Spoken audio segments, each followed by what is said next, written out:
వంటలకు ఇంతకంటే స్వచ్ఛమైన గానుగ నూనె మరెక్కడా దొరకదు. SRV naturals. ఆర్డర్స్ కై స్క్రీన్ పై నెంబర్ కి కాల్ చేయండి. గతంలో నేను 4 సంవత్సరాలుగా రాష్ట్రంలో చెప్తానే ఉన్నా ఏ కేటగిరీస్ ఆఫ్ పీపుల్ అన్హ్యాపీగా ఉన్నారన్నది. బట్ ఇప్పుడు ముఖ్యంగా మొన్న ఎంప్లాయీస్ అంటే ఆల్మోస్ట్ వాళ్ళ ఫ్యామిలీ మెంబర్లు అందరూ కలిపితే సుమారు 40 లక్షల మంది, అంటే 4 కోట్ల ఓటర్స్లో 10% 40 లక్షల మంది వారు వారి అనుబంధ కుటుంబ సభ్యులు ఉంటారు.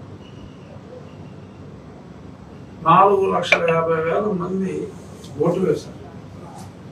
ఇంతమంది ఓటర్ టర్న్అవుట్ అమాంగ్ ఎంప్లాయీస్ అనేది ఎలక్షన్ డ్యూటీలో ఉన్న వాళ్ళకి అంత టర్న్అవుట్ అనేది ఇప్పుడు దాకా ఆంధ్రప్రదేశ్ చరిత్రలో కాదు, అసలు ఎక్కడా కూడా ఏ రాష్ట్ర చరిత్రలో కూడా లేదు. గత ఎన్నికల్లో ఎంతో యాంటీవే ఉందని అందరూ మాట్లాడుకుంటే మరి సుమారు 1,60,70,000 ఓట్లు పోలైతే 4,50,000 ఓట్లు పోలేని, అందులో 90% ఏదో ఒకటి కొన్ని ప్రాతిపదికన తప్ప అందరూ కూడా కూటమికి వేయటం జరిగింది.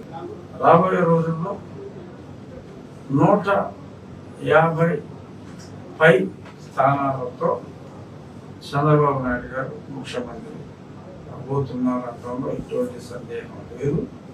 అలాగే మెజారిటీలో కూడా పవన్ కళ్యాణ్ గారి దగ్గరికి నేను గతంలో వెళ్ళినప్పుడు లాస్ట్ మంత్ ఒక 50 నుంచి 55,000 మెజారిటీ వస్తుందని నా అంచనా తప్పేలాగా ఉంది. ఆయనకి 65,000 వరకు మెజారిటీ, అంటే నా అంచనాల మీద ఇంకో 10,000 ఎక్స్ట్రా. కొన్ని బూతుల్లో 80% ఆఫ్ ద ఓటింగ్, అంటే 85-90 ఓటింగ్ అయితే 80% పవన్ కళ్యాణ్ గారికి పండి అని చెప్పి నా ఎర్లీ మార్నింగ్ విచారణలో తెలిసింది. 60,000 పైచిలకు మెజారిటీతో చంద్రబాబు నాయుడు గారు కానీ పవన్ కళ్యాణ్ గారు కానీ ఉండబోతున్నారు. అలాగే ఆ తర్వాత కన్నా లక్ష్మీనారాయణ గారు కూడా చాలా పెద్ద మెజారిటీ, వెంకట రాంబాబు గారు అతి దారుణంగా ఓడిపోతున్నారని చెప్పి అక్కడ రిపోర్ట్. అన్నగారు స్నేహితులే, రాంబాబు స్నేహితులే. బట్ చెప్తున్నా జనరల్ ఇన్ఫర్మేషన్, ఇది కరెక్టా కాదా అనేది 4వ తారీఖు తెలుస్తుంది అనుకోండి. బట్ ఖచ్చితంగా నిర్ణయం అవుతుంది అనుకుంటున్నాను. అలా ఎంతోమందికి చాలా మెజారిటీలు వస్తాయి. మన జిల్లాలో అసలు వారు పశ్చిమ గోదావరి జిల్లాలో క్లీన్ స్వీప్, వారు 1 సైడ్ అందరూ నింపుతారు. ఇంకేం అసలు 150 అనుకున్న తర్వాత ఎవరు ఓడిపోయాడో చూసుకోవాలి. బాగానే ఉండడం ఓడిపోవాలి తప్ప ఈ గాలిలో, ఈ తుఫాన్లో పెద్దగా ఓడిపోయే వాళ్ళు చెప్తున్నాం. మెజారిటీలు అయితే వాళ్ళు ఓడించాలని చంద్రబాబు నాయుడు గారిని ఎంతో ఖర్చు పెట్టి 4,000, 5,000 ఇచ్చారని అంటున్నారు.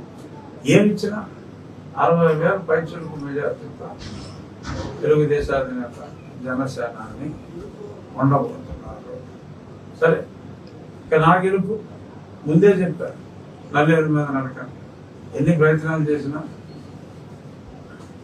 మరి తెలుగుదేశం మనిషిని అంటూ ఒక ఆయన మరి అందరూ కాళ్ళకి ఒడి దండాలు పెట్టాయంట.